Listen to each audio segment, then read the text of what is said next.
Buenos días, señorías. Un gobierno con mayoría absoluta y que impone su rodillo sin pudor recurre a argucias para crear un marco legal que se ajuste a sus intereses particulares.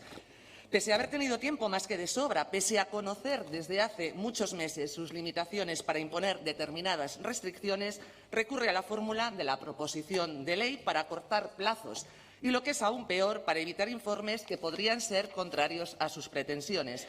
Me recuerda esto un poco al movimiento del Gobierno Sánchez-Iglesias para saltarse la ley a la hora de renovar la cúpula del Consejo General del Poder Judicial, ese despropósito que afortunadamente Europa ha parado.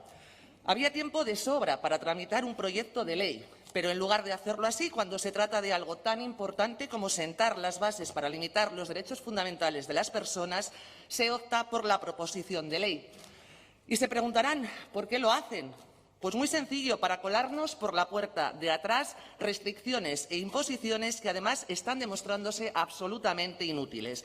Según las explicaciones de este Gobierno, el aumento de los contagios es debido a que existen los días y las semanas festivas, a que bares y restaurantes están abiertos, que el Athletic juega finales y que la gente no les cuenta dónde se contagia y haciendo qué.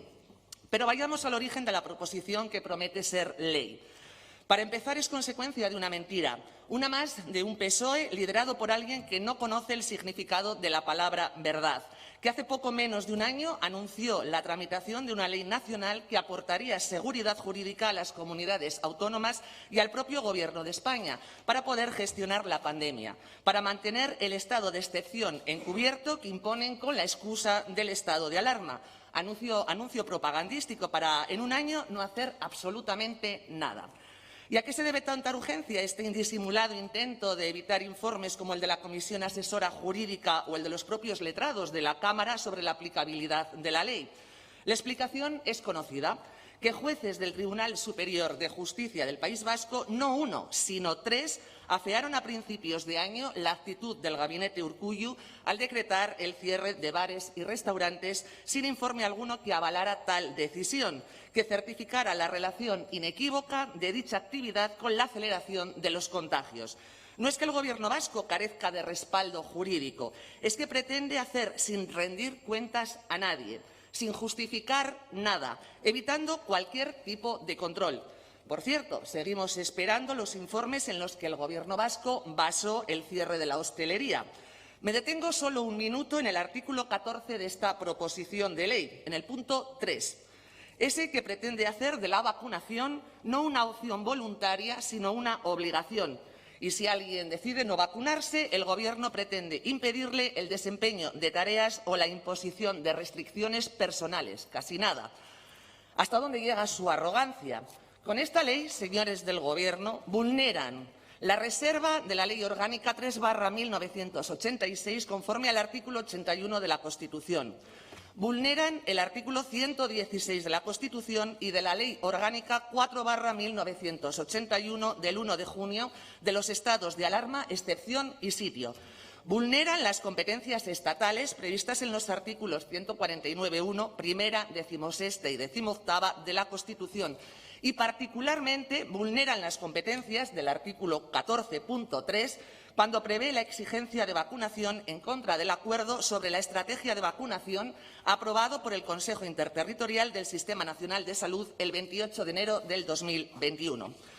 Esto aquí y en cualquier sitio se llama autoritarismo, el de un gobierno y sus partidos que han demostrado una fatal incapacidad para gestionar la crisis sanitaria. Y a un solo dato me remito, 500 positivos por cada 100.000 habitantes frente a, por ejemplo, los menos de 50 de la Comunidad Valenciana. Sin duda un aval para el gabinete Urkullu como gestor incuestionable de esta pandemia.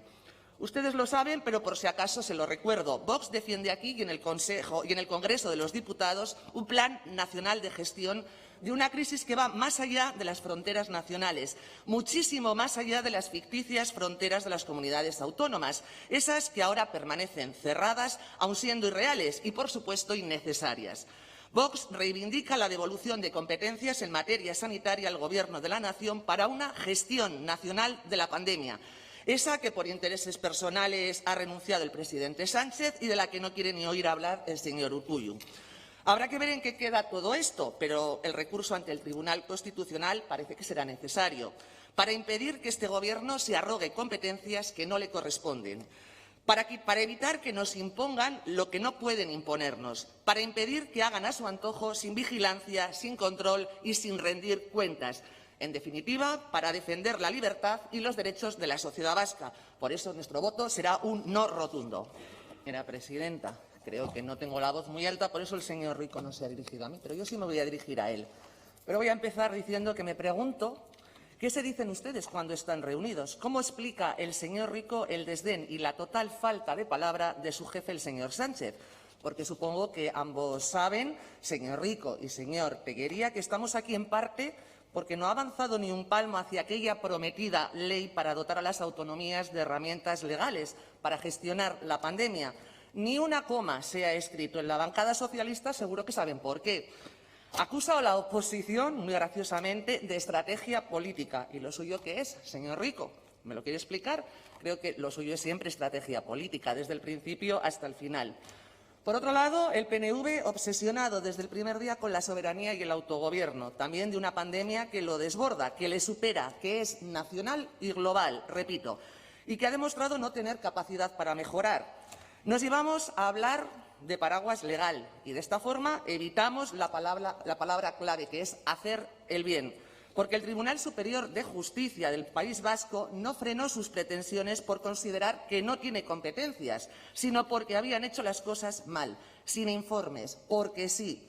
Muchas dudas plantea su propuesta de ley desde este punto de vista constitucional y los servicios jurídicos de Vox ya están en ello, en previsión de que ustedes se empeñen en aprobar una norma a su medida para hacer lo que les dé la gana, para limitar derechos fundamentales, repito, derechos fundamentales de las personas sin control y sin rendir cuentas.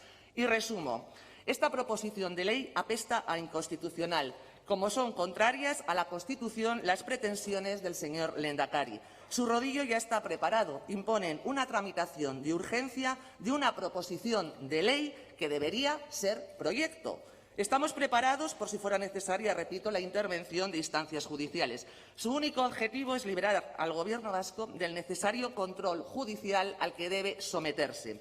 Su objetivo, imponer su particular forma de hacer, esa que tan buenos resultados nos ha dado y que son expertos, además, en gestión de crisis, como hoy nos explican, además, o no nos han explicado, mejor dicho, porque Euskadi está en situación de riesgo extremo, mucho peor que cualquiera de las regiones limítrofes.